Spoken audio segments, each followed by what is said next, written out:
સરવૈયા પૂજાબેન, ગામ વીરનગર, આટકોટ પીએસસી। હું એક આશાબેનમાં ફરજ બજાવું છું, ગામ છે વીરનગર। હવે અમારું છે જે અમે અહીંયા પ્રાંત અધિકારીને જે આવેદનપત્ર આપવા આવ્યા હતા, તો અમારી માંગ એ છે કે જો અમને દાખલા તરીકે 2009 થી અમને જ્યારે આશામાં લીધા હતા ત્યારે એક પંચાયતી લેટર પેડ ઉપર જ લીધા હતા, ફક્ત કે તમે જ્યારે કામ કરો, જે કામ કરો એ તમે લેખિત રાખો એ બરાબર છે। તો સરકાર અમારી પાસે ટેકોની ઓનલાઈન કામગીરી કરવા માટે અમને ખરેખર રીતે મજબૂર કરે છે। મજબૂર તો કરે છે ગુજરાત સરકાર હોય કે રાજ્ય સરકાર હોય, ગમે તે હોય। અમે ફક્ત 6 કે અથવા 7 અથવા હવે 10 થી વધારે કોઈ વ્યક્તિ આશાબેનો ભણેલા હોતા નથી, તો ખરેખર રીતે શું એને ઓનલાઈન કામગીરી કરવી એ યોગ્ય બાબત છે?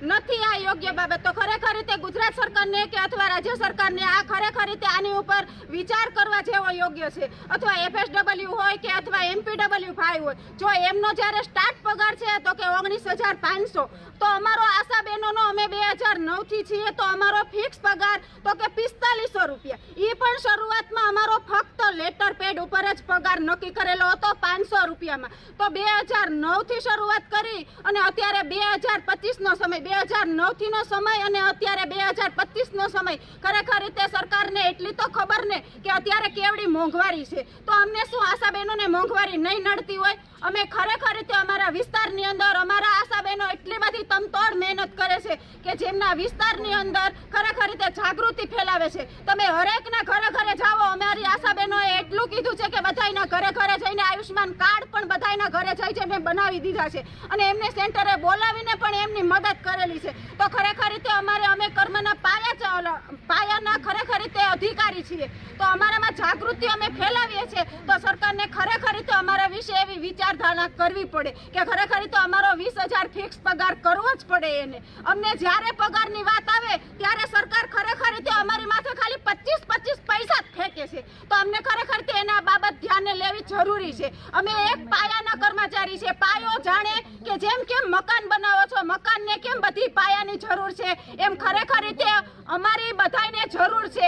અમે ખરેખર રીતે જો જ્યારે બધો રોગચાળો હતો, જ્યારે જેવા કે જો મેલેરિયા હોય, ચિકનગુનિયા હોય, ડેન્ગ્યુ હોય, ત્યારે હર કોઈ સર્વે તો કે પેલા કે આશાબેન, ગમે એવા મોટા અધિકારી આવ્યા હશે તો પેલા કોને ગોતશે? તો કે આશાબેન ક્યાં છે? તમારા વિસ્તારના બેનને બોલાવો। કદાચ ગમે એ અધિકારી આવ્યા હશે, ગમે એ સરકારમાંથી અધિકારી આવ્યા છે, તો પણ પેલા આશાબેનની જરૂર પડે છે, કેમ કે અમે પાયાના કર્મચારી છીએ। અમે પાયો મજબૂત તો કરીએ છીએ પણ સરકાર ખરેખર રીતે અમારી સામું જોતી નથી। તો ખરેખર રીતે સરકારશ્રીને એટલી અમારી ગુજારિશ છે, ખરેખર રીતે એક વિનંતી કરીએ છીએ કે ખરેખર રીતે અમારો ફિક્સ પગાર કરી આપો। બસ એટલું મારે કહેવાનું છે।